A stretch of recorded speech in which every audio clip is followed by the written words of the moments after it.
All right, SGA, if you'll go ahead and find your seats, please.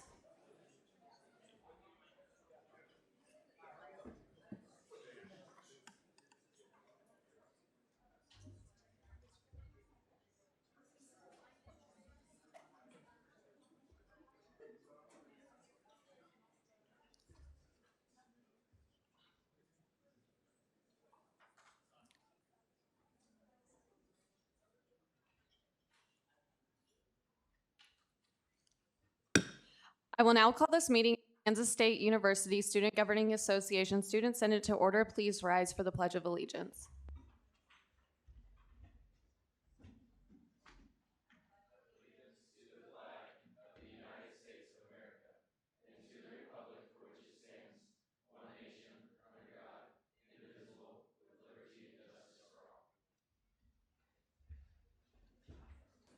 Okay, we'll now move into first roll call.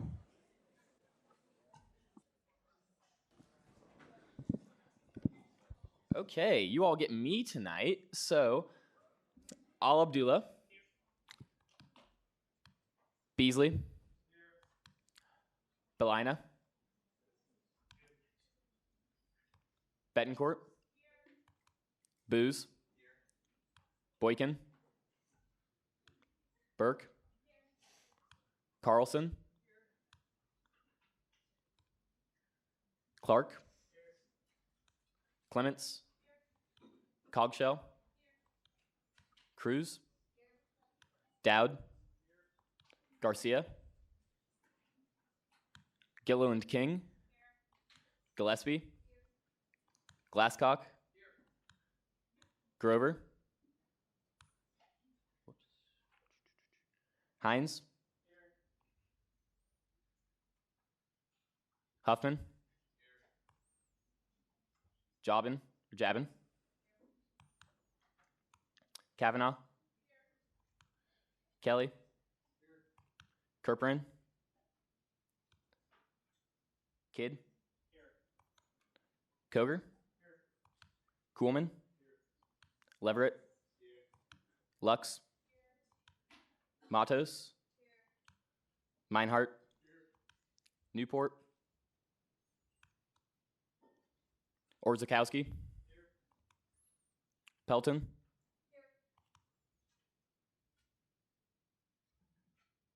Phillips,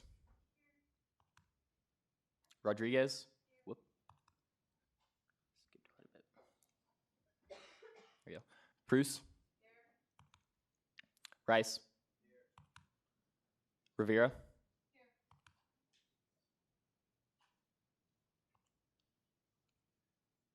Schlichter, Smith, Snyder,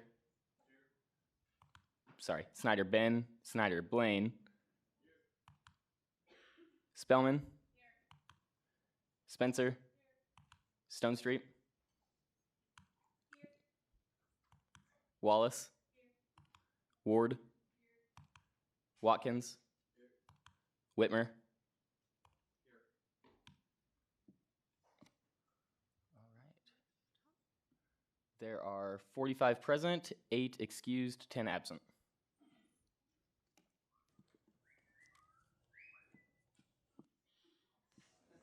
Senator King. You didn't say my name. I am so sorry. Anybody else? Yep, King. Reichert? Reichert. Gotcha. Anybody else not get called? So we'll make that 8 unexcused and 47 present. Thanks. Okay, we'll now move into first open period. Our first open period speaker tonight is Greg Willems, President and CEO of the KSU Foundation.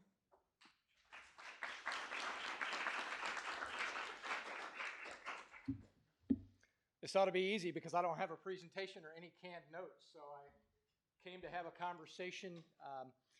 As mentioned, my name is Greg Willems. I've been the president and CEO of the K-State Foundation since February of 2015, so 4 years, 3 some odd months. In that capacity, I manage a staff of over 130 people.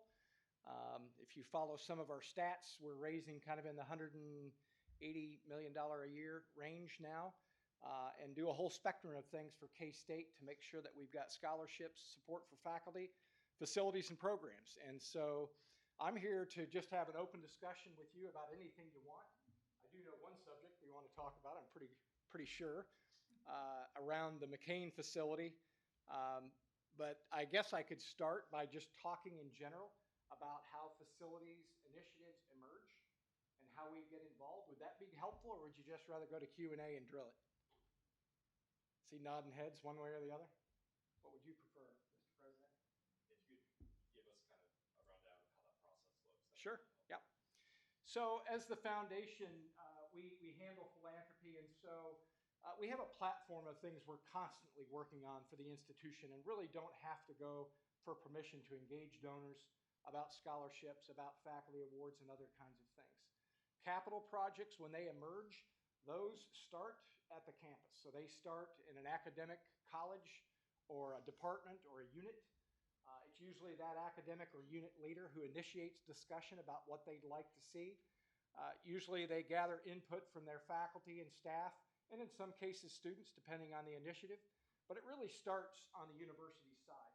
Then they will come to the institution.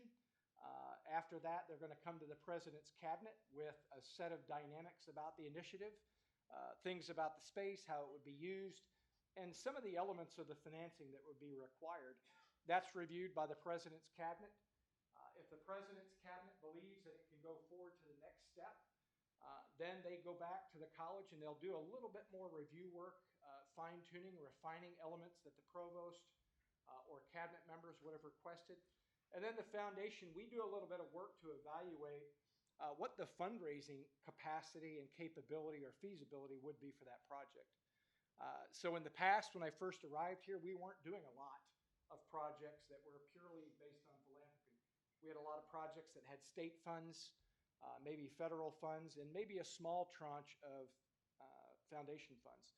But in the past couple of years, I think we've found that we've kind of moved to an era where more of the funds are exclusively from philanthropy. So we do an evaluation of capacity of the donor base, what's going to be needed, and give an assessment of the likelihood of being able to raise that amount of money.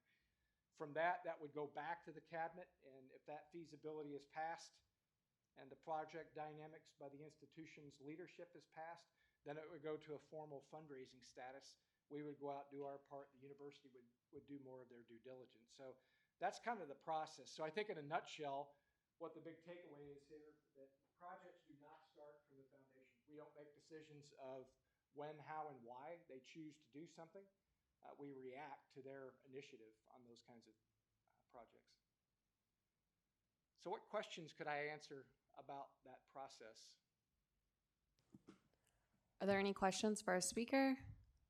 Yes. Pro Tem Bothwell.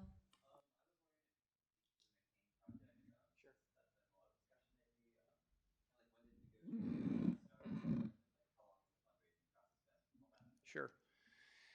So work on that project began over 2 years ago, and probably first emerged on our radar 15 to 18 months ago into going through that process with the college. Don't hold me specifically to those dates, but it's been well over a year.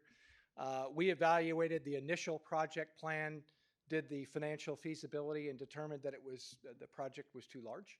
It was going to have to be scoped down. That's happened twice.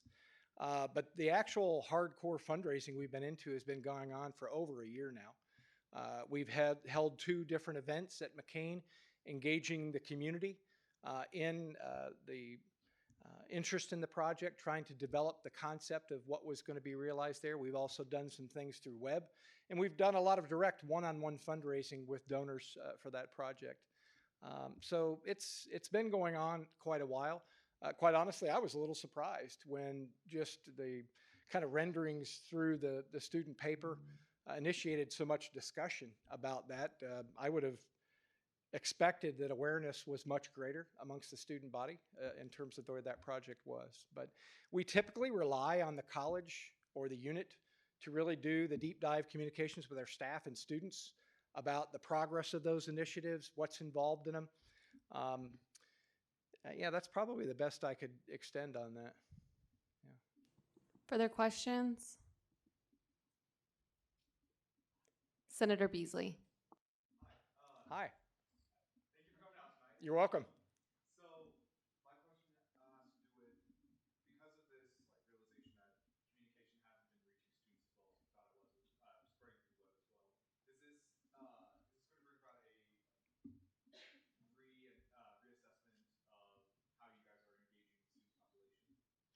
I think it certainly warrants a conversation with the academy and university administration on how they want to engage the students directly on this. So we would have no problem with that. I mean, we're about as transparent as it comes in what we're doing and how we're engaging.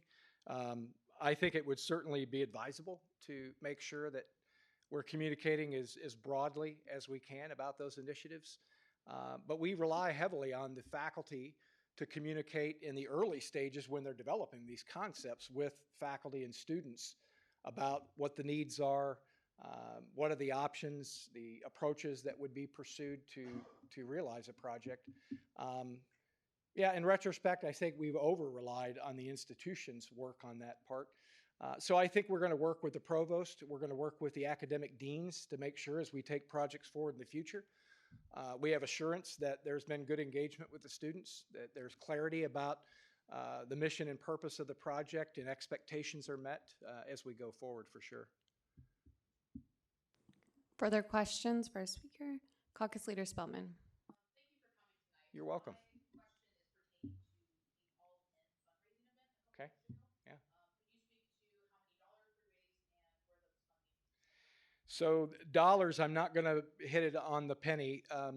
When we concluded that 24-hour period, it was just about $325,000 was my recollection. So it was still rolling, and there was still some trickling happening after the fact. So we did that as a marketing blitz and push, and it was kind of a creative approach. So what I'd call philanthropy days at universities are not an uncommon way of doing this. We chose a different approach. Instead of having it a day where you celebrated philanthropy and you invited philanthropy anywhere people wanted to give, we chose to focus it on one initiative that we thought, could we get a huge amount of work done? Could we really make a transformational difference, get a few years worth of secured funding for an initiative?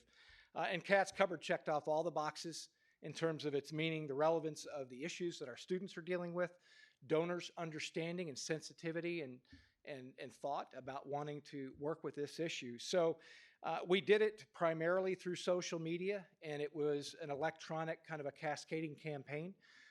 We were really excited about the outcome. So beyond the dollars raised, which are significant for Cat's Cupboard, when you think about that initiative, it didn't exist for a lot of previous donors. We didn't have a food pantry or a lot of food insecurity issues decades ago. So to develop a permanent donor base that would care about that initiative, want to become lifelong shareholders and securing that for the future was the other outcome of this that we were really proud of. So now we've identified over 1,500 individuals who've demonstrated their commitment to funding food insecurity and supporting students through that initiative. So ongoing in the future, we can expand that. We can bring up other initiatives around the food pantry that would allow that to grow. And we'll see where that goes next year. We're going to have, we've created kind of a competition to help these initiatives come forward and emerge. And we'll continue to develop that concept as we go. We chose to do one. We might do a couple of these a year as time goes by. But that's the major outcome, about $325,000. About half of the donors had never given, before significantly to an initiative, or really I self-identified that way. So there were a lot of great outcomes besides just the dollars. Further questions for our speaker? Senator Coleman. Thank you for coming. Could You're you welcome. tell us a bit more about what you and the foundation do to help organize and find donors and organize events for philanthropy? So two things. Finding donors, I think we do a number of things. So I think I would start at the top and say, if you really look at the foundation and what we do and how we're focused, we're what I'd call a major gift fundraising operation. So we rely on... Sorry. Sorry. Yeah, that's fine. Time for questions has expired. Is there a motion to extend? Senator Hines. It's been moved and seconded to extend the speaker's time by 5 minutes. Are there any objections? You've got 5 minutes. I better be quick. So, as a major gift fundraising operation, we rely heavily on relational one-on-one giving. So, we engage alumni, citizens of affluence, corporations on an individual basis with very specific asks for what we'd like them to do. And we focus on levels of 25,000 and higher. So, a lot of the work I do is on $1 million plus asks. So, better than 85% of what we raise in a year is coming from activity at that level. Then we have what we'd call our annual giving or our kind of digital approaches, whether it be phone, whether it be online, social media, web mail, those kinds of things. That might raise or generate about 10% of what we do in a year. So we're a major gift fundraising operation. And so we don't do a lot of events to attract people's attention to things. So galas, golf tournaments, those kinds of things. Those have meaning and merit in certain occasions, but we really focus on relational asking, targeted impact philanthropy, making a compelling case that's going to be meaningful to that donor, and really try to make a difference in that approach. So we constantly are monitoring and trying to grow the base of donors, the alumni and other citizens that we have, and getting them engaged in other things. So that's been a big focus over the last couple of years. People demonstrate a record of where they want to give by their actions. We've tried to expand that base, getting people involved in other activities. So that's kind of the heart and soul of how we do it.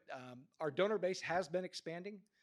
Last year, we had just under 45,000 individual gifts to K-State. Now, the reality is about 500 of those gifts were over $100 million of our production. So when you really look at the difference in where we focus, we spend a lot of our time at that individual level. Further questions for our speaker, Senator King?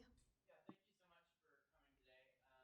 My main question is, so in the future, if there are projects that the foundation is deciding to invest in, how can students voice their concerns and be heard within the foundation?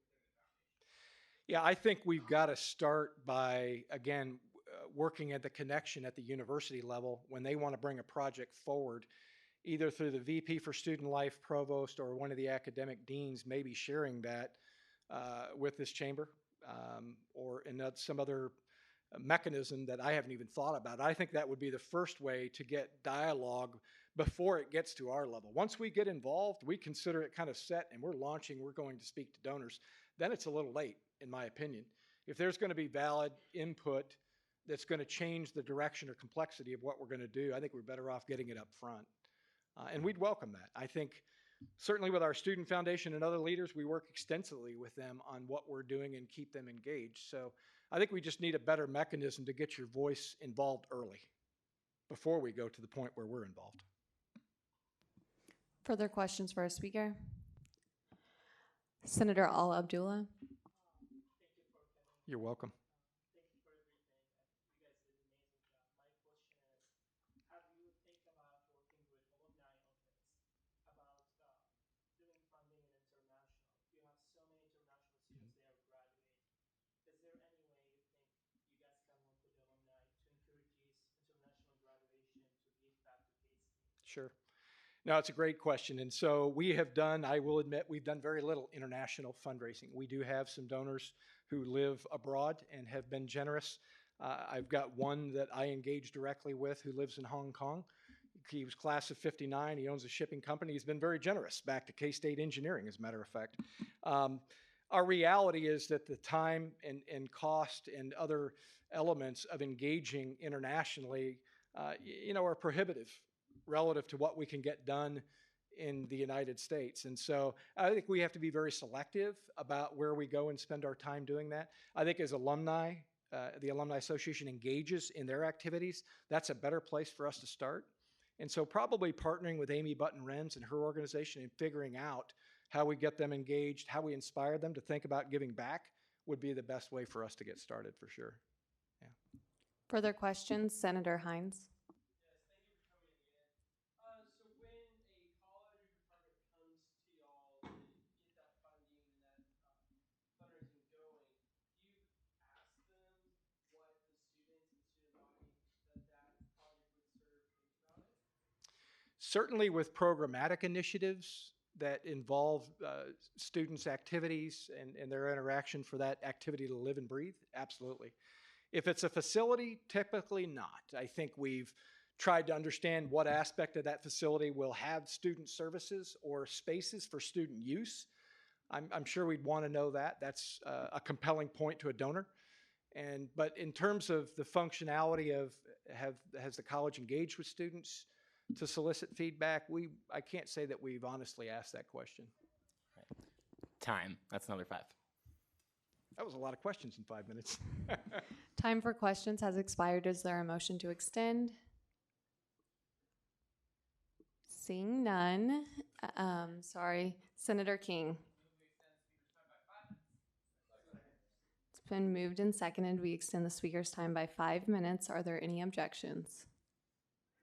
Seeing none, 5 more minutes. Are there any further questions for a speaker? Senator Beasley. Hi. So not necessarily talking about students going through their like we've already discussed students talking to their colleges and their colleges being their voice to the foundation, but is there a pathway for students to go directly to the foundation at this time about projects that they are taking seriously and would want to be addressed? Yeah, I think we've been engaging with the SGA leadership. We've been meeting more frequently over breakfasts. Jill Trago, who's our Associate Vice President for Culture and Engagement.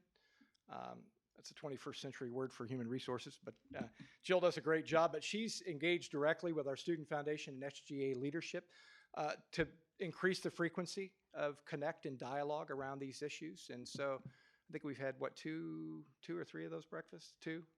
So that's one step that we have taken in the last few months. Certainly through the Student Foundation, I think we got 45 passionate students who are engaging with us quite frequently in our activities and the K-State Proud campaign. And certainly I think we're great ambassadors and knowledge holders into how we function, how we can engage. Certainly they know a lot of our leadership. I think those 2 mechanisms are a great place to start. On occasion at our board meetings, so we have 3 board meetings a year for the KSU Foundation Board of Directors, and occasionally we have student leadership groups come in and present at those. That's another mechanism or touch point where that voice comes forward.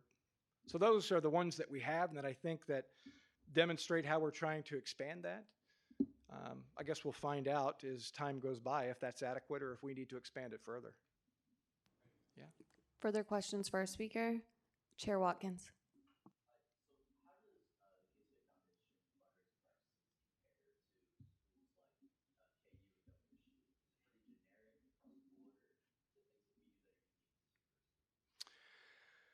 Well, certainly programmatic initiatives that we pursue are very unique. I think the practice of the profession, if you will, and what I'd call the fundamentals of how we go about it are very similar across the nation. How fundraising enterprises are organized, how they're structured, legally oriented, is there's quite a variety there. So if you look at in Lawrence at the KU Endowment, they function much like we do as a 501c3 charitable organization, which provides a legal separation. We benefit from that from the standpoint of how we can make investments, how we can manage talent, how we can function the organization to be efficient and effective, generate a budget that's not impaired by some of the state cuts. So I've enjoyed working in this setting because I think it allows us a lot of flexibility and capability to grow. In terms of their focus, most university fundraising operations are focused on major gifts like we are. Some probably would do a little bit more on what I'd call their annual fund or their broad spectrum mechanisms, whether it be phone, mail, web. We just choose to use resources toward the major gift level because that's where we've really received the greatest growth to serve K-State at a higher level. We've been ultra focused over the last 4 years since I've been here in accelerating that growth. Given the contraction we've had in state funding, the other challenges, we've tried to do as much as we can to fill that gap. Further questions? Chair Booth. I'm going to say it again, but thank you for coming out and speaking to us. You're welcome. So my question was on the 2 times that you ended up reducing the McCain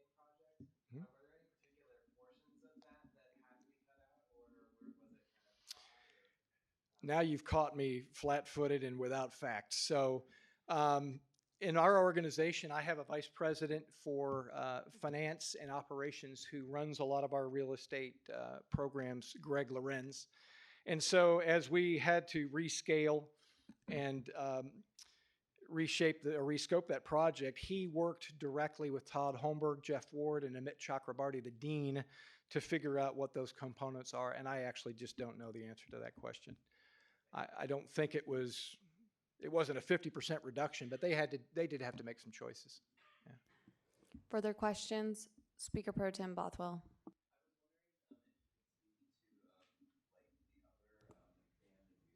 Mhm.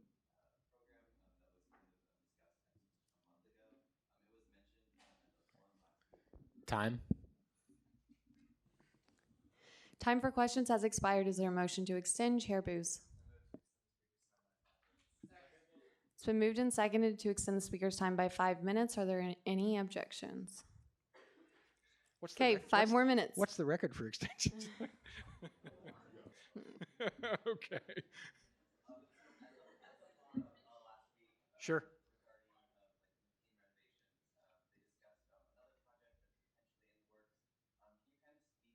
You bet. Absolutely. So I serve on the president's cabinet along with other vice presidents of the university.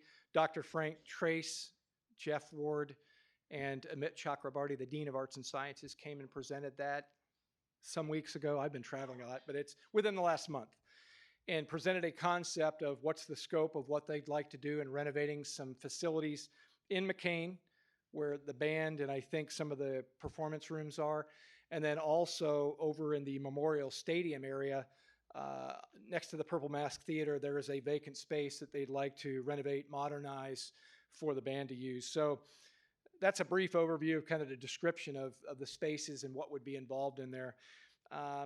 My recollection, it was several $1,000,000 in kind of what was kind of the proposed thought and what it was going to cost. So the next step was that was presented to cabinet. We said, nope, it's more than a worthy project. Certainly deserves some more refinement to get our facts tightened up. So Ryan Swanson, who works for the university in their grounds and maintenance and their facilities department, and then my counterpart, Greg Lorenz, are going to work on refining what is the budgeted costs that they put together in that. And then John Morris, our Senior Vice President for Development, and myself will work to look at the feasibility, some of the capacity for that. We'll bring that back to the cabinet to further inform them as here's what it's going to take, here's what we believe the fundraising capacity is. Once it goes through that process and we get to the point where we have a feasible project, then the cabinet would vote on it, and then when it would go to the foundation for actual feasibility testing. That's when we'd go out to individual donors and say, we have this initiative we feel very strong about. Would you be interested in considering a gift of X? And we try to test the likelihood of raising that money from that process. So we do a number of those interviews and then bring that work back. So it's going through the process. I think Frank and Jeff did a very great job showing the compelling nature of, they had images, so the space didn't look that attractive that you guys were working with. So I think I'm optimistic that that's going to continue to move forward positively. It always comes down to cost and capacity, what the donors are willing to do, and there are limits to that. So we'll work through that as this comes forward. Any further questions for our speaker?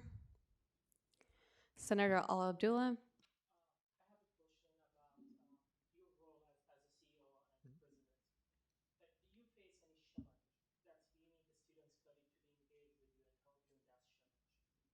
in that challenge? Well, certainly I wouldn't call it a challenge. I think I would call it a spirit of cooperation and participation in what we're doing. So having done this for a long time, I think one of the most important things that we always do as a body of the K-State family, whether it's me, with the foundation, it's the administration, it's the student body, it's always to demonstrate and display gratitude. So if you think about some numbers I shared with you, we raised $175 million last year. We're going to approach $190 to $200 million this year.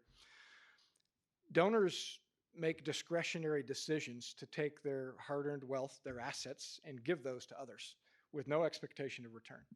So I think any and all times that we can demonstrate gratitude, that we can showcase that in how we use a facility, how we respond in the media or whatever. And we may have opinion and thoughts on things, but to say, it is truly fortunate that somebody wants to fund something and they're not required to. I think that's number one. I think also appreciating and understanding philanthropy and how it's present all around you.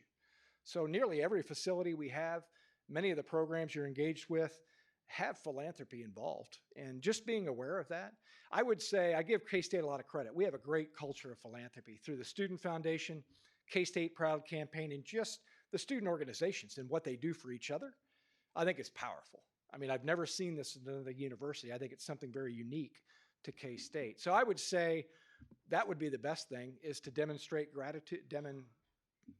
Demonstrate gratitude when you engage with donors, when you engage with other and the faculty. Just to recognize that philanthropy is working around you, and that's to be celebrated.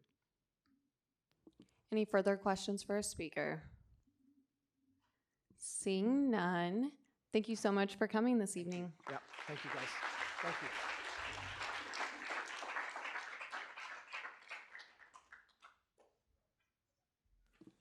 Okay, we'll now move into approval of the minutes. Is there a motion to approve?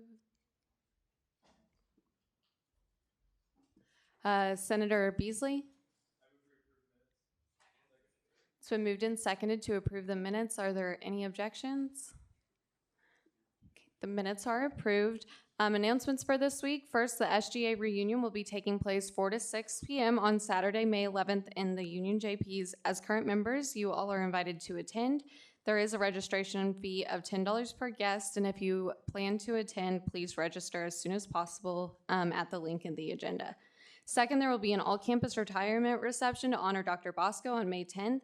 The program will begin at 2 p.m. on Bosco Plaza and will include remarks from campus leaders. There will be Call Hall ice cream served following the program. Third, if you are a senator who is interested in serving on the Joint Commission on Officer Compensation, JCOC, please contact myself as soon as possible. This committee is responsible for studying, analyzing, and recommending levels of compensation for student officers of the KSU SGA. There are 2 student senators who will serve on this committee, neither of which can be officers. Proxies for this week are Beasley for Grover, Clements for Boykin, Dowd for Oxner, Hines for Kerperin, Koger for Newport, Orzakowski for Payton, and Pelton for Almadani. SGA members of the week are Senator Jordan Payton for her work running the College of Engineering Caucus's social media and the Senate Operations Committee for a meeting without being asked to edit legislation this week.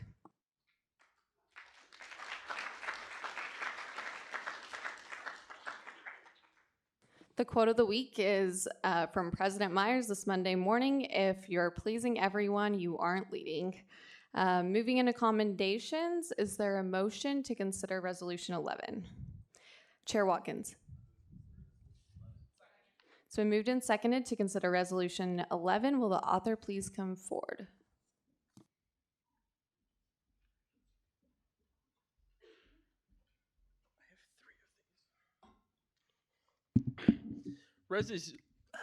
Resolution 19-2011, Commendation to the Kansas State University NACTA Agronomy Teams by Alan Hines and Casey Kerperin. Whereas the Kansas State University North American Colleges and Teachers of Agriculture, or NACTA, Crops and Precision Ag teams competed at the NACTA Judging Conference from April 10th through April 13th, 2019 at Murray State University. Whereas the crops judging team consisted of 4 individuals: Nathaniel Dick, Kaylin Fink, Jaden Meyer, and Luke Ryan.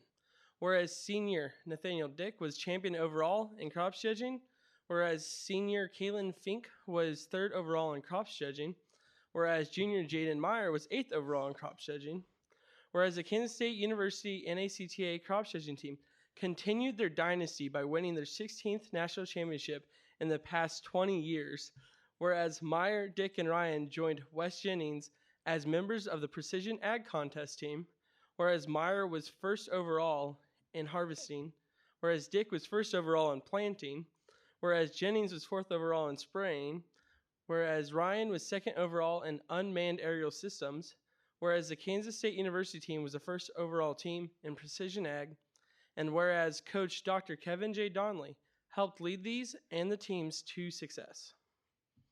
Be it resolved that Section 1, Kansas State University Student Governing Association, KSU SGA, commends the students and coach on the Kansas State University NACTA competition teams and congratulates them on another successful year. Section 2, upon passage by the Student Senate and signature of the Student Body President, a copy of this resolution shall be sent to Coach Dr. Kevin J. Donnelly, all active members of the Kansas State University Crops and Precision Ag teams, Interim Dean of the College of Agriculture, Dr. Ernie Minton, and University President Richard B. Myers. Are there any questions or corrections on this resolution? Yeah, I do have one now. Line 35, it says, helped lead these and the teams to success. It should say these students. Any further corrections or questions? Is there a motion on this resolution? Chair Watkins. It's been moved and seconded to approve Resolution 11 unanimously. Are there any objections? Resolution 11 is approved.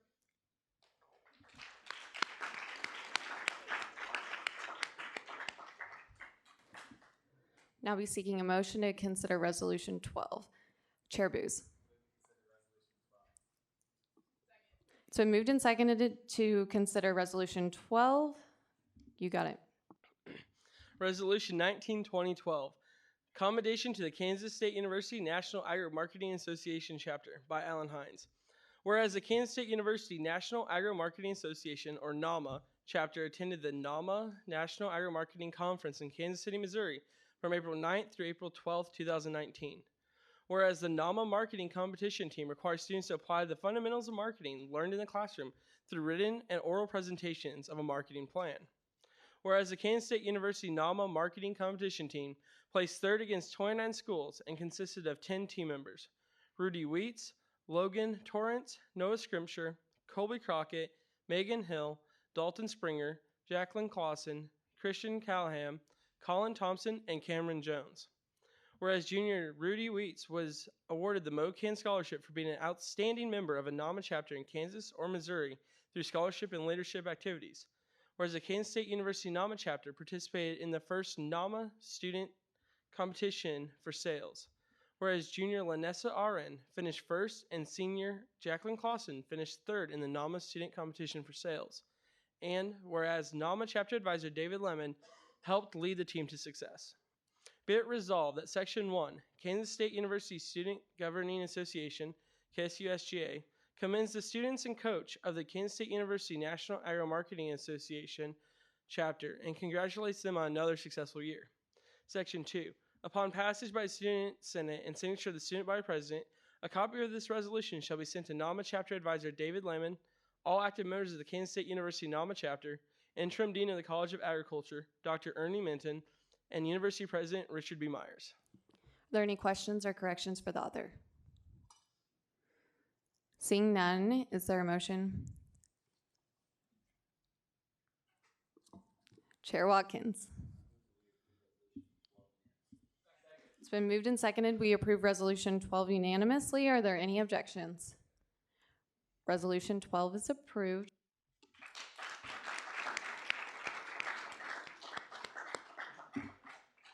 Is there a motion for Resolution 13? Caucus Leader Glasscock. It's been moved and seconded to consider Resolution 13. There you go. Resolution 19-2013, commendation to the Kansas State University Rodeo Team by Alan Hines. Whereas the Kansas State University Rodeo Team competed in 10 Central Plains Region rodeos between September 14th, 2018 and April 27th, 2019. Whereas Kansas State University historically has students qualify for the College National Finals Rodeo, or CNFR. Whereas junior Cassie Hoffman ended the year second in the Central Plains region in breakaway roping, qualifying her for the 2019 CNFR. Whereas senior Kyle Ike ended the year second in the Central Plains region in steer wrestling, qualifying him for the 2019 CNFR. Whereas the 2019 CNFR will be held June 9th through June 15th, 2019 in Casper, Wyoming, and whereas rodeo coach Casey Wynn helped lead these individuals and the team to success. Be it resolved that Section 1, Kansas State University Student Governing Association, commends the students and coach on the Kansas State University rodeo team, and congratulates them on another successful year in the Central Plains region.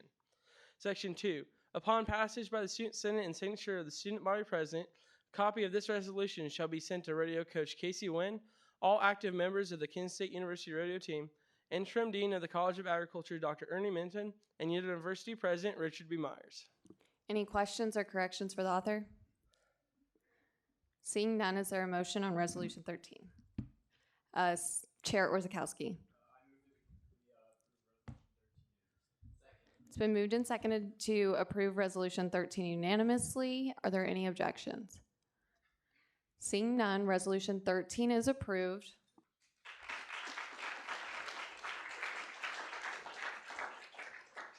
Is there a motion to consider Resolution 14? Senator Coker. It's been moved and seconded to consider Resolution 14. Will the author please come forward?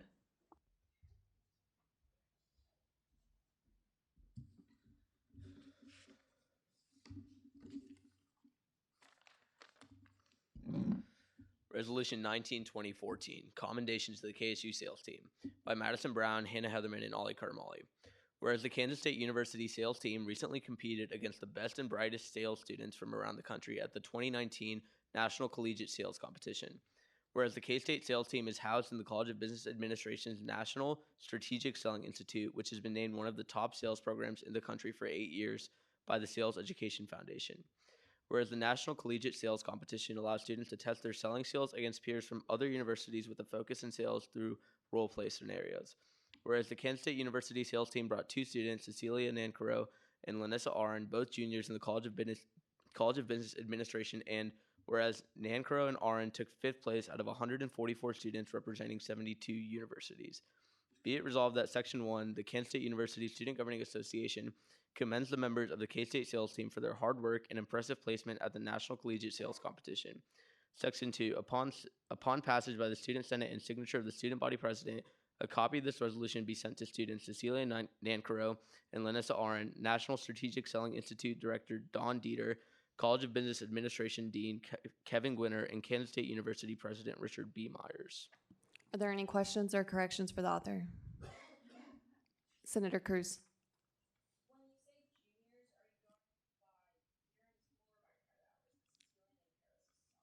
I went by credit hours because that's what K-State went by. Yeah. Any further questions? Chair Orzachowski. Sick. Any further questions or corrections? Okay, seeing none, is there a motion on Resolution 14? Resolution 14. Senator Spencer. It's been moved and seconded to approve Resolution 14 unanimously. Are there any objections? Seeing none, Resolution 14 is approved.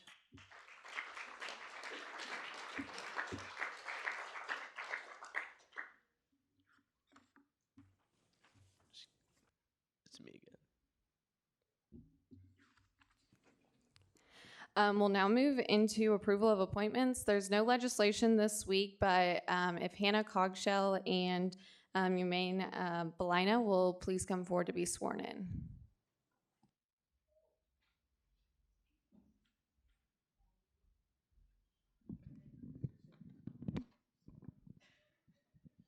Okay, so you just stand over here. You guys will just raise your right hand and say, "I do" at the end.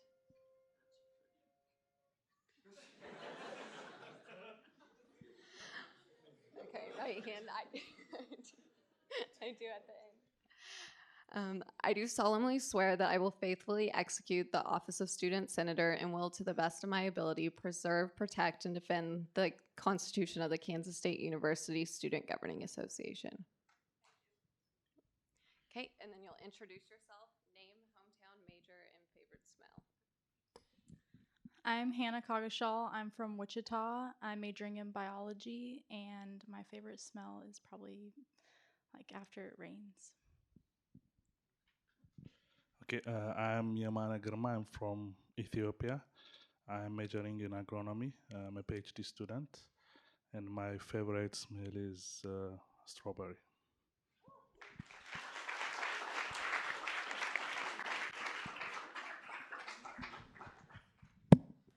Okay, we'll now move into committee reports. Are there any chairs who would like to give a report?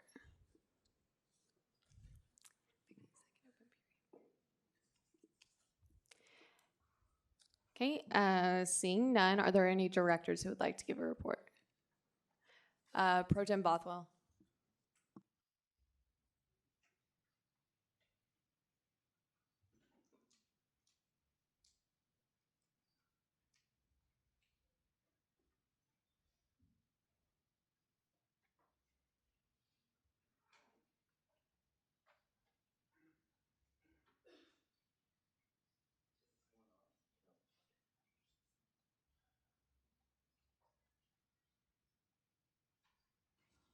Okay, is this one on? Okay, great. Hey there, everybody. I wanted to give some updates on things that I've been working on, tips for you as we end the semester right now, just to kind of let you know what I've been working on for the past few weeks. So to start with, I just wanted to give everyone a reminder of how the submitting legislation process works. I think we're going to talk about this more in the fall, but just so everyone's aware, to submit legislation, if you go onto the SGA OrgSync page, go to Files, there's this handy dandy Submit to Senate Operations folder. If you click on that and do Add a File over here on the side, you can add a file. Shout out to Senator Koger, who already has a file ready for our first meeting back in the fall. So good to him for having something ready in there already. But that's just kind of the way that you submit legislation. So if you're working on anything at any point, just remember it's under Files, Legislation, and then Submit to Senate Operations is where you do that. Another thing that I've been working on, I kind of took from our last speaker pro tem, is this handy dandy Pages tab over here. So on OrgSync, if you go up to More, then click on Pages, you'll see that right here there's a 1920 Resolutions and Bills section. This is a way to track where pieces of legislation are currently in the process. So here. So right here you can see each number of each resolution, the author, the date it was introduced, what it was, and I've got a hyperlink to the actual piece of legislation, what the vote was on it, and then where it is right now. So currently these are ready to be certified, but they haven't been sent out yet. I'm going to send them out en masse next week for anything that still has to be done right before the end of the semester. So you can even see I've got the things for up to tonight already on here and loaded. And it's the same thing for bills as well. So if you look on here, we've only passed one bill so far this semester, but here it is. So I've got to update the vote total on that one as well. But that's just kind of a resource for you to use as we go throughout the year. I'm going to be updating that weekly, so that way you can always know where legislation is in the process. So that was one thing I wanted to let you know that I have been working on. A couple other things for people to know. One thing that there's been some questions about, and I just kind of wanted to clarify, was the committee selection process. I hope you all had a great first committee meeting last week. It sounded like they went really well, and all the committee chairs said that they had a great time. But there were some questions about how people were selected for those committees and kind of what that looked like. So I wanted to just clear up any of that confusion right now. All of you filled out the committee interest indicator 2 weeks ago. When you filled out that interest indicator, you listed what you thought about each of the committees, your top 5 strengths, and what your #1 preference was. In Senate Exec, not this Tuesday, but the Tuesday before, all of the committee chairs each received every person who put their committee first. However, when they got your application, all names and identifying information was blacked out on that application. So basically, committee chairs didn't know who they were looking at. They just saw that they had applicants and they had numbers. Actually, that same night, the committee chairs got a reveal at the end of who they'd picked. So they weren't even fully aware of what their committee was while they were picking it. So I know some people were kind of concerned how that process worked, but really just to let you know that was a totally blind process. So as it was going along, the committee chairs themselves weren't aware who they were picking. So if you have any more questions about that, please come talk to Hannah or myself. But there were some questions about that process, so I just wanted to clear that up. Another thing to note on committees is I know that some people said that didn't get their first preference on committee, and there were other ones they were interested in. And I'd like to give everyone the reminder that you are always welcome to attend all committee meetings. There is nothing preventing you from attending more than one committee meeting a week. It's just that you have one that we're expecting you to attend and you're required to attend as well. So just to get that out there. Another note for next year of something that I've been looking into is name tags. People who were here last year will remember that name tags took about 3 months to order, which was quite a while. However, that was done through DCM here on campus, or the Division of Communications and Marketing. I actually have been speaking with Amy Lee, the accountant for CSI, and there's actually a way faster way to order name tags just through here in the union. However, they are a little bit more expensive. So I haven't met with the people who do those yet, but I'm going to see if we do a large enough group order, if they'll give us like a discount on that. But that's one thing that I'll be doing right at the start of next year, so that way we don't have to like wait for name tags for months, so that way people can just get to know each other sooner at the start of the semester. So be on the lookout for that towards the beginning of next semester. Another thing, just to point out, which a lot of people have done already, is you are more than welcome to stop by the legislative office. If people don't know where that is, that's room number 117, right in CSI, right across the hallway. So we've already had a lot of people stop by, come in, ask questions, but Hannah and I spend a whole bunch of time in there working on different things. And you are more than welcome to come hang out if you like. We have a bowl of candy in there and like a great couch for sitting on, so feel free to just kind of like come out and chill if you want to, if you see us in there. Another thing to note is that on the office door for Hannah and I, we've both posted our schedules, so you can actually see like what times we're available, and we'll be in there as well, along with our contact information if you don't have it already. So those are things just to look out for as well if you're like looking for a chance to meet up with either Hannah or myself. Finally, the last thing that I kind of wanted to ask about right now is like one of my major duties, and that is speakers for open period. I hope you've kind of enjoyed the open period speakers we've had for the past couple of weeks, but looking into next semester, I really want ideas on who you would like to have come speak to us. Whether you know specific individuals on campus who you'd like to have come speak, or there's just like departments or areas of campus that you would like to learn more about, please email me and let me know. I would really love to compile a list of things that senators in particular really want to learn about.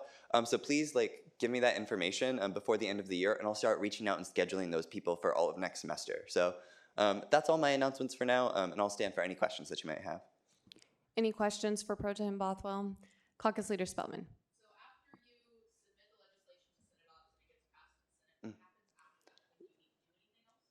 So after it's been like totally like passed and voted on in Senate, it's a lot of like internal stuff. So the secretary uploads like a certified copy of the legislation, which looks a little bit differently. Then both the speaker and the president will sign legislation. That's given to the accountant, and then it's mailed out to anyone if it does need to be sent out. So that's kind of what it all looks like. That's all internal, kind of on our side though. Any further questions? Seeing none, are there any other directors who would like to give a report? Vice President Karmali.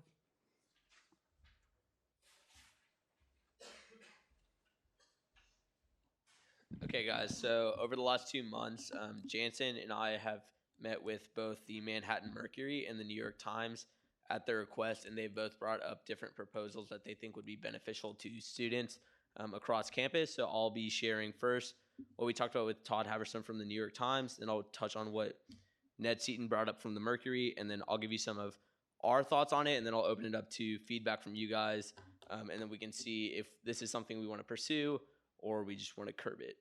So starting with the New York Times, we met with Todd, and he gave us basically an option, and there are 3 variables in it to access their online subscription process, and that would give all students access to the regular newspaper they have online, the daily podcast, and this new like education platform / tutoring thing they're doing. It's basically different platforms of subjects that they have, and inside of them are different videos and articles that they believe will help you with whatever course you need help with. So he gave us 3 different price points for that. If we made it available to only students, it would be about $12,000 a year, so about 50 cents a year per student. If we opened it up to students and professors, it would be about $15,000. And if we made it open to all members of campus, it would be about $17,000. So what he also mentioned with this is if we were to do this, they would also invite us to select 2 students to attend a special journalism conference that they hold every year in New York. And they basically do that as like sort of a good faith thing with the schools they're partnered with on this, but also to give more job opportunities and kind of that broader and more diverse experience and knowledge as these students are preparing for the workforce. So I just thought that was a cool incentive, but I don't know how we would go about picking who would get to go yet. He also mentioned that KU just started doing this, and a big reason they started doing it was to incorporate it into their business school, because so a lot of business school students or students who take any business course have to buy a subscription. I know at K-State it's usually the Wall Street Journal, which can be about 10, 15 bucks either a week or a month, not really sure. So we also touched with them on it and asked about what their thoughts were, and they said it was a lot cheaper. So they've started implementing that in their business school to save costs for students because they have to pay for that themselves. And right now they have it in all their like bigger lecture halls and most of those intro-level classes, and they're trying to get it pushed across the board. So we could look into doing that also if we wanted to pursue this. I know that would save anybody taking any sort of business course a lot of money.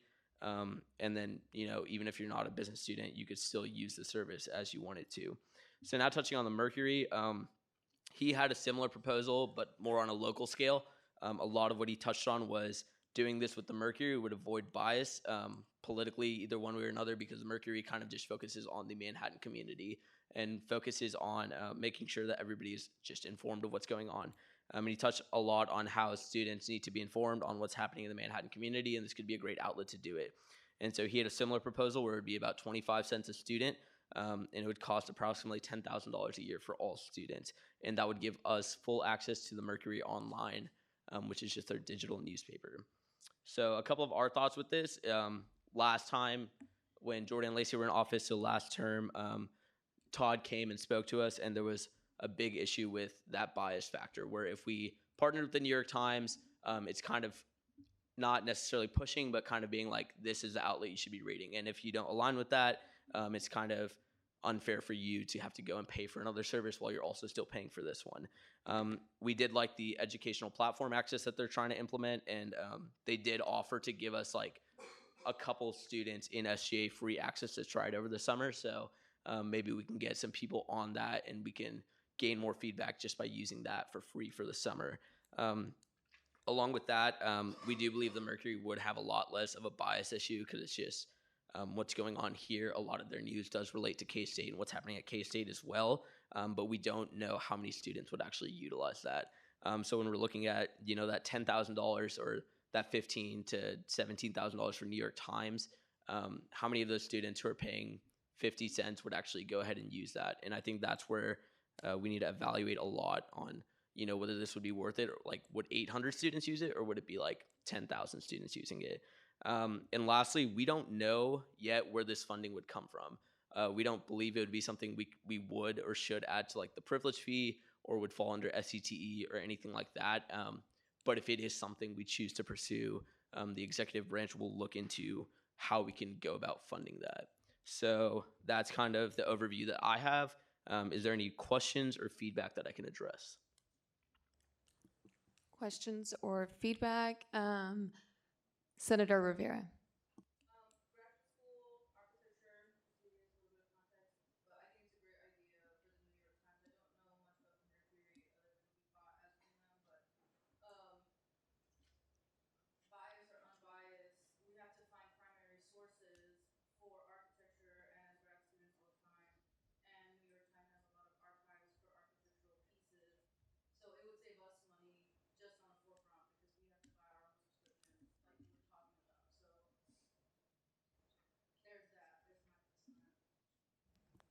Okay, further feedback or questions?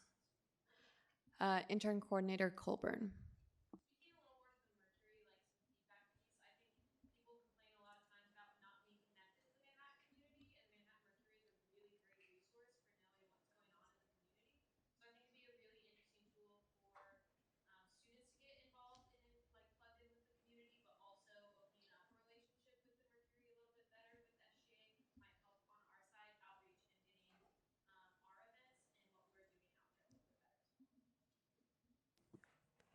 Chair Booth. As far as my feedback, I mean, the Mercury costing 10,000 and then the New York Times costing 12,000 makes the New York Times seem cheap, which is kind of interesting. And like I read the Collegian a lot, but I don't read the Mercury very much. So I mean, it would be more local focus as opposed to K-State specifically focused. But if we already have a newspaper that's reporting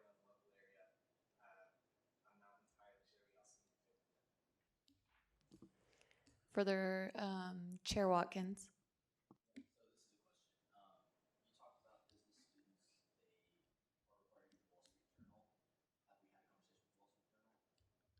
So we have, or they have not approached us. Todd approached us with this thing about a couple weeks ago, and then we followed up with Noah Reese, who is the outgoing student body president at KU, about a week or so ago as well.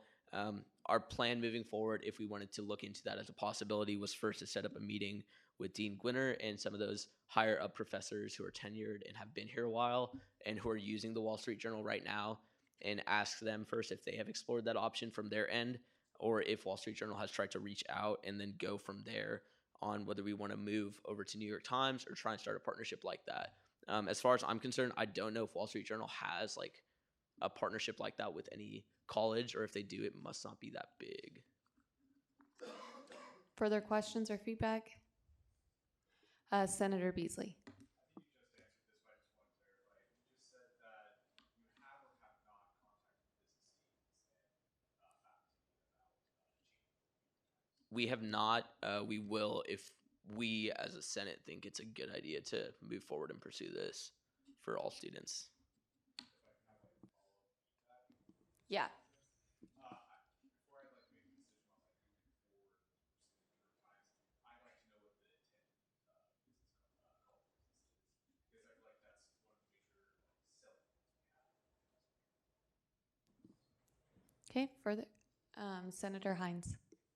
So for feedback, I just would be concerned with usage rates and adding on more expenses, even though it might come out to like a few dollars per student in the end, or whatever it might come out to. Like every penny counts to students, and then if we're not utilizing it fully, then I don't think it's not necessarily in the best interest of the students.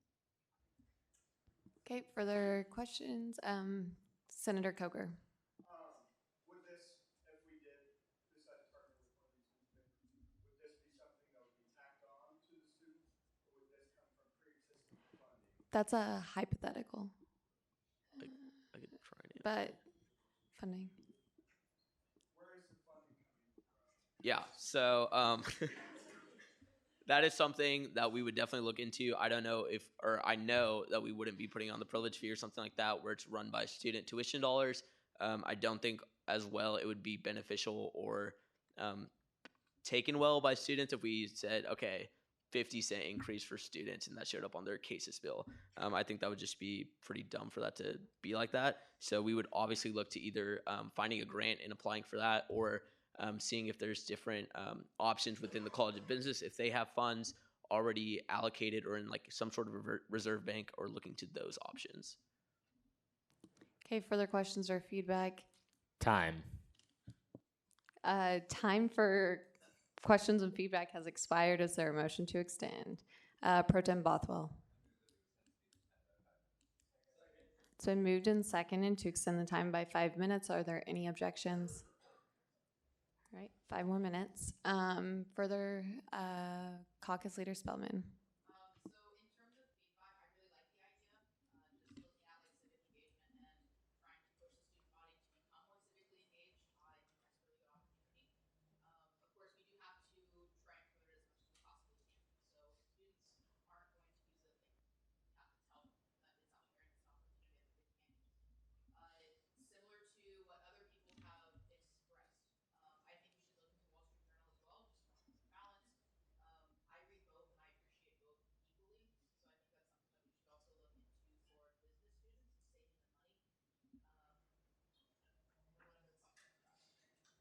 Okay. Further, Senator Cruz.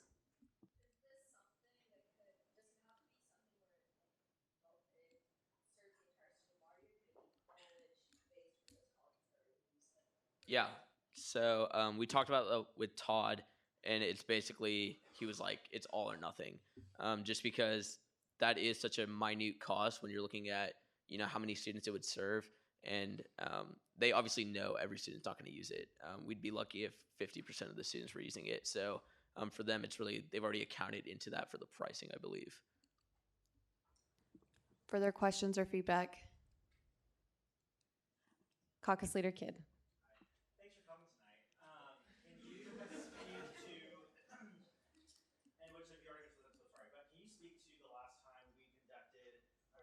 leadership survey to where we had like data and analytics to show how many students are actually like picking up current physical newspapers or how many students are actually looking at the different articles from the police or whatever online or anything like that? Would you have to refer to Advisor Harlan? I don't know. Maybe.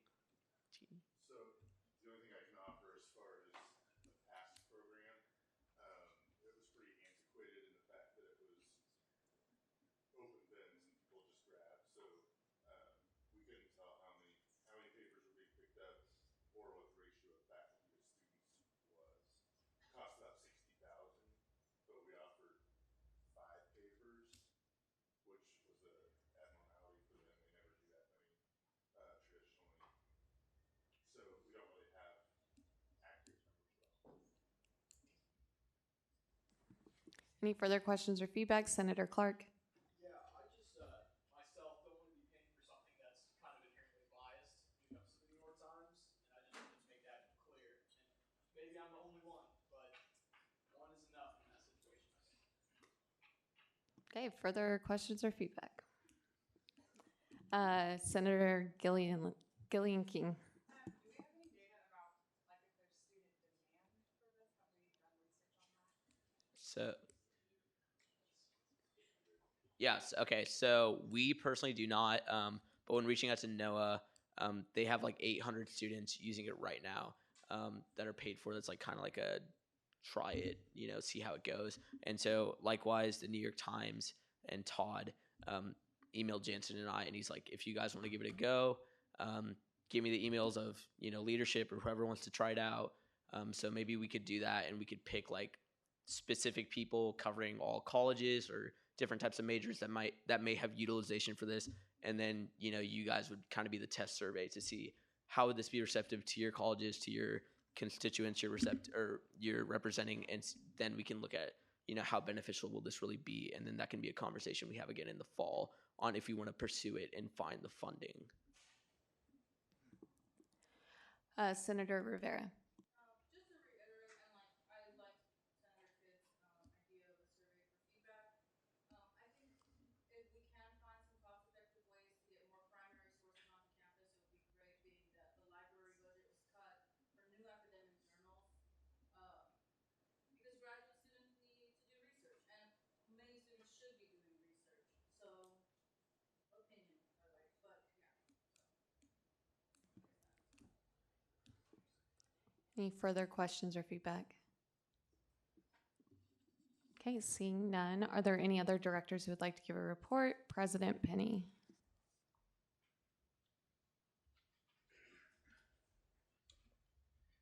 Sweet. Just a few things for you this evening, and I'm going to start with an update of what we did today, look at what's going to happen during the summer, and then I'm going to come back and touch on the foundation, because I know there's many things that we have been working on that Greg has not seen after our initial meetings with him.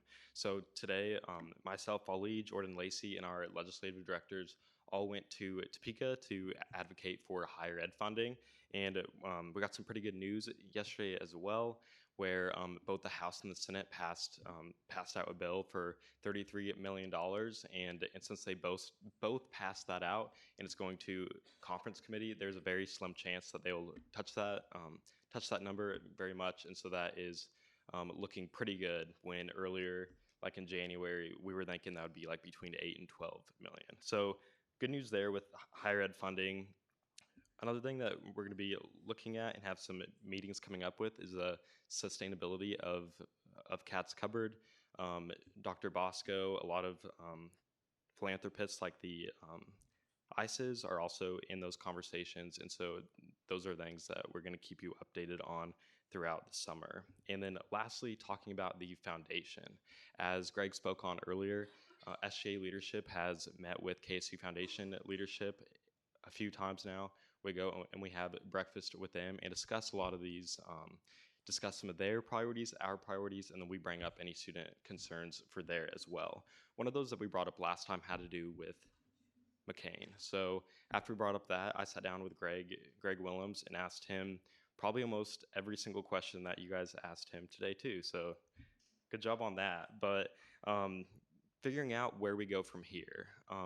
We're already very progressed in what happens now and engaging that student voice with those foundation projects. So there's three different things, three different actions that we are already taking to engage that. And I'll speak a little bit on that because Greg is not fully aware of all those things.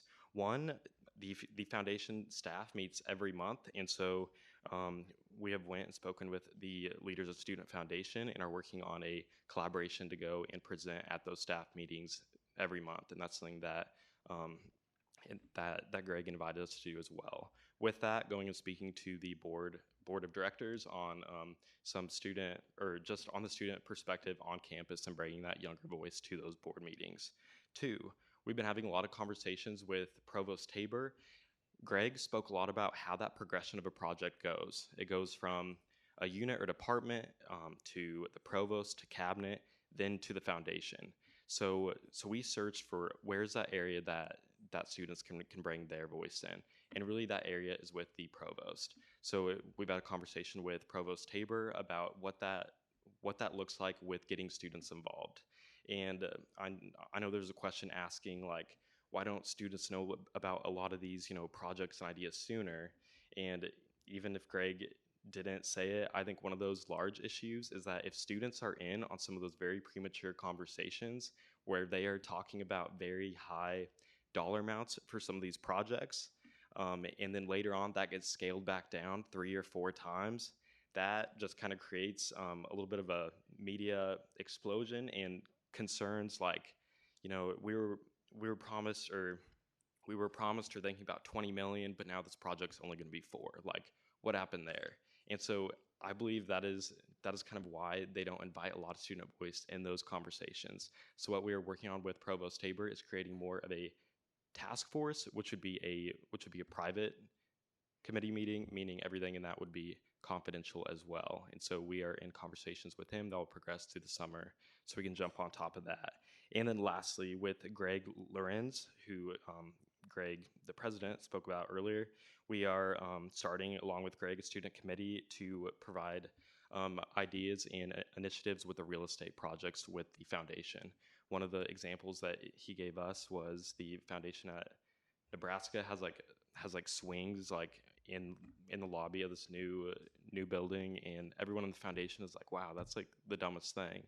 And then he's like, well, if we had some students in on some of these choices, we might realize that's not so dumb. So small things like that, and we'll be jumpstarting that in August as well. So I'd be happy to take any questions regarding student voice in some of these foundation projects and the next action steps there. Any questions for President Penny? Senator Kelly. Jancy, you mentioned that the state's going to give us a great deal more money. Can you share with us what do you know what the tuition increase will be this next year? Has that been finalized? Is that public?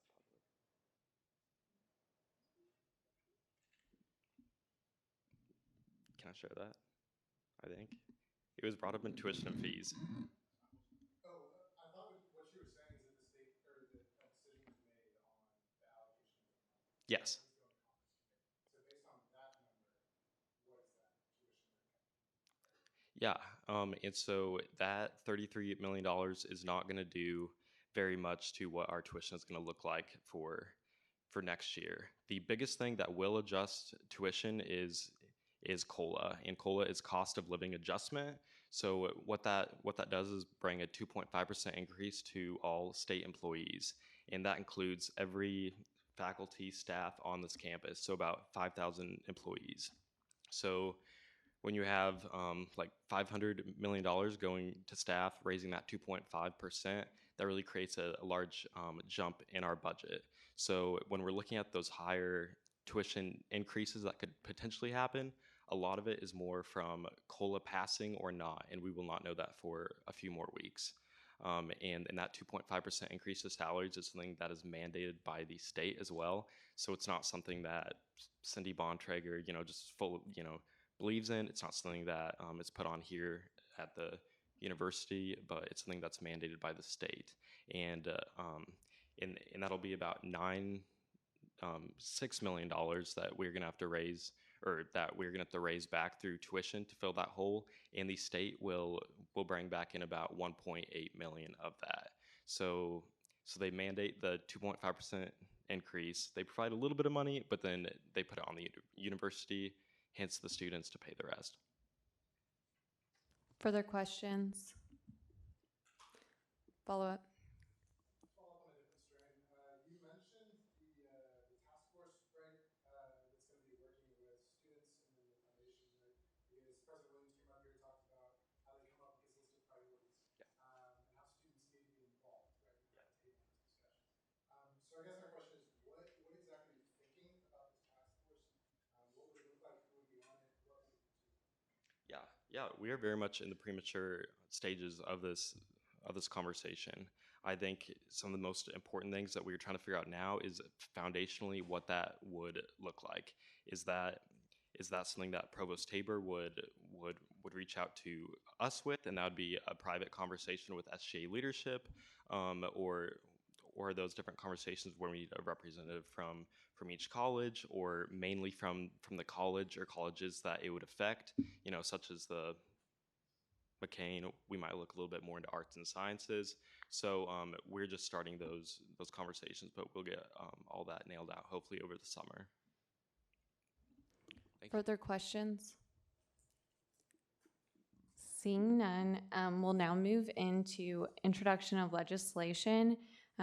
Is there a motion to consider Resolution 15?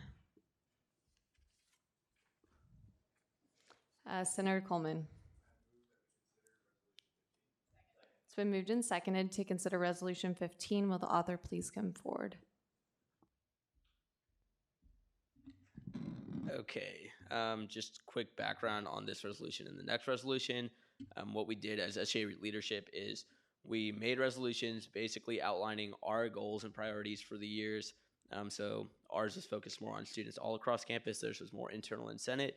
And why we did this was so you guys can hold us accountable, and we can keep following up with you guys on these, and we can keep you informed on what's going on, to kind of remove that barrier of knowledge and insight on what's happening between the different branches. The reason it's in introduction to legislation this Thursday is so that next semester, right when we come back, it will be back on the agenda, and it will be back fresh in your minds, and you can go back to holding us accountable once again. So with that being said, Resolution 19, 2015, SGA Executive Branch Priorities for the 2019-2020 term by Nathan Bothwell, Hannah Heatherman, Ollie Carmale, Jansen Penny, and Sadie Polson. Whereas the executive branch has drafted this resolution with the intent to clearly outline our priorities for our coming term so that we can be held accountable throughout our year in office.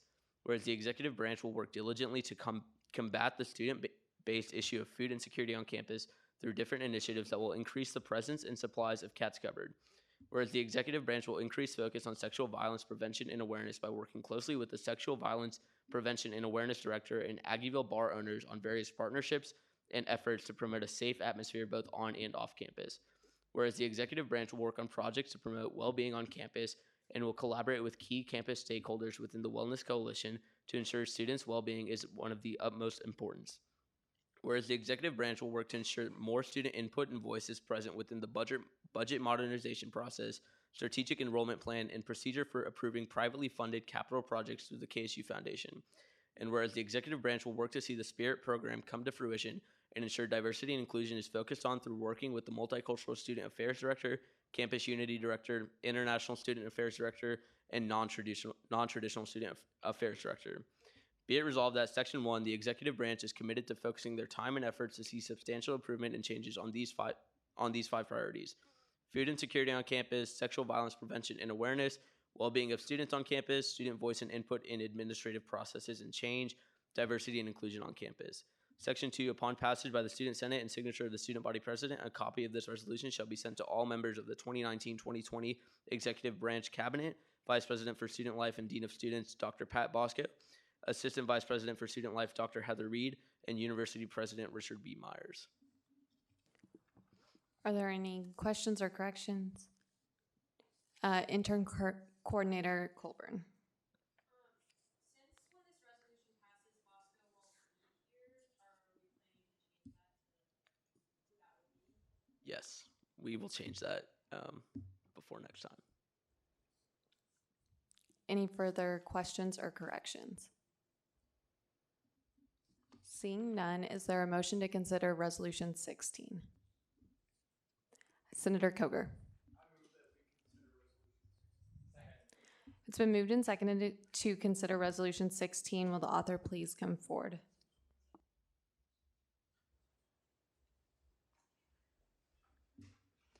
Resolution 19-2016 SGA Legislative Branch 2019 to 2020 Priorities by Nathan Bothwell, Hannah Heatherman, Ollie Carmolli, and Jensen Penny.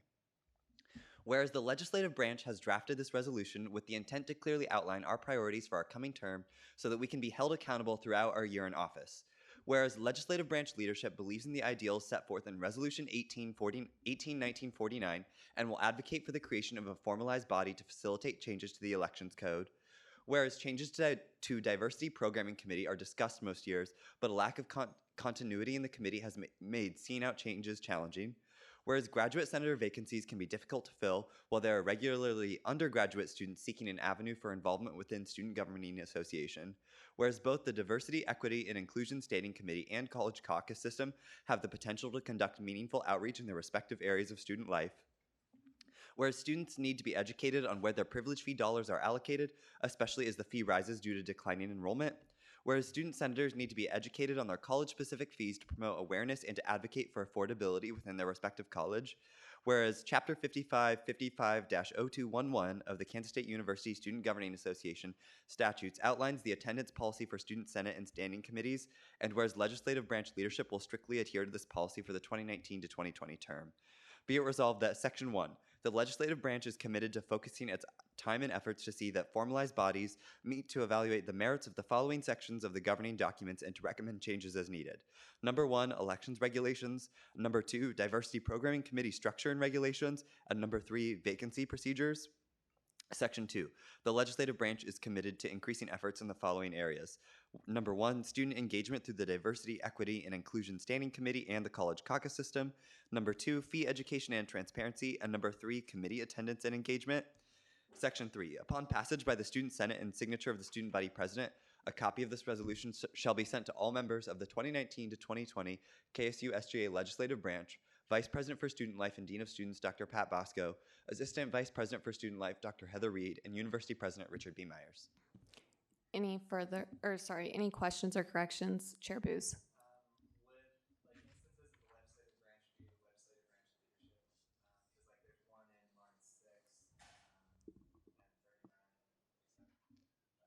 Yeah, we can make that change.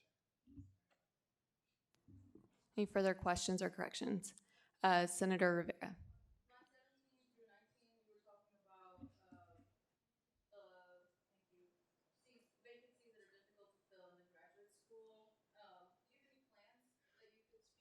Yeah, so we've, Hannah and Marcus, I know Marcus has left already, but they've had meetings already.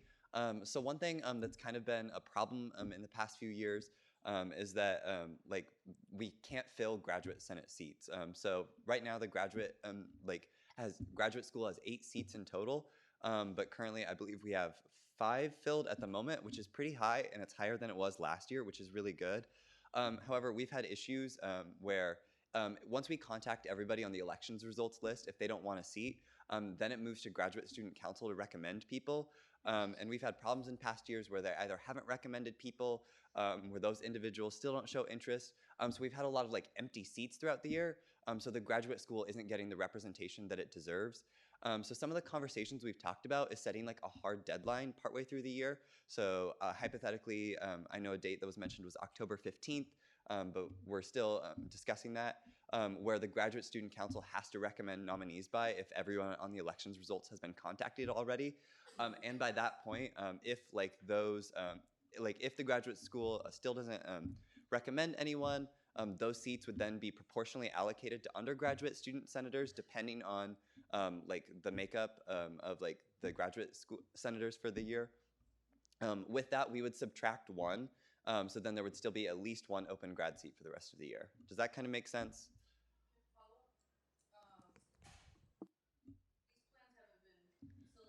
No, these are in no way finalized. This is just like an early discussion.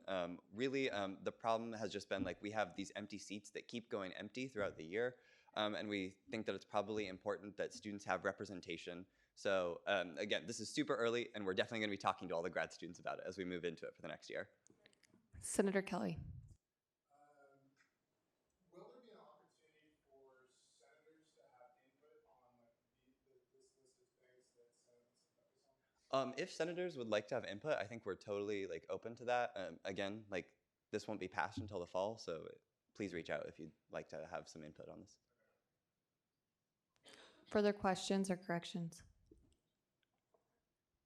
Seeing none, I will now move into second open period. Are there any second open period speakers? Yeah.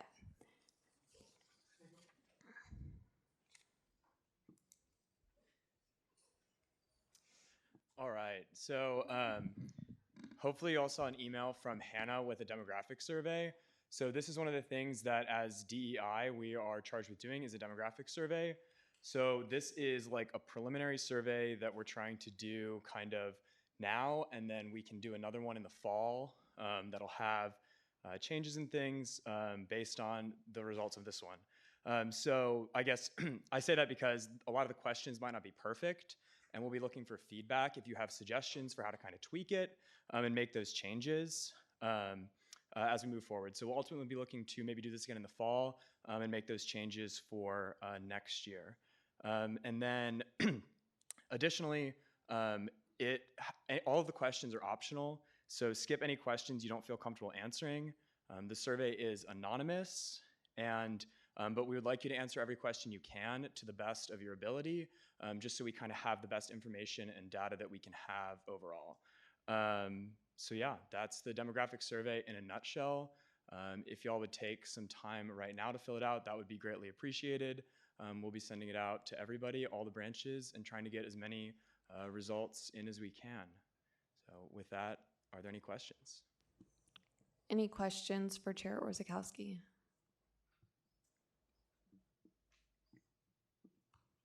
Seeing none, do you want to go ahead and take a couple minutes? Yeah. Okay. So we'll give you guys like 3 minutes to work on that. Yeah, it should be pretty quick.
Can I see a show of hands on who's still working?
Is anyone still working? And I'll reiterate that actually right here now. Tell, can we move on? Okay. Can All I right. say one last thing? Sorry. Yeah. Yeah, so if y'all do have feedback after going through the survey, you're like, this question is missing or this answer is missing from one of the questions, just shoot me an email with that feedback. And as a committee, we'll discuss it and we'll make the, the necessary changes to the survey moving forward. So thank you.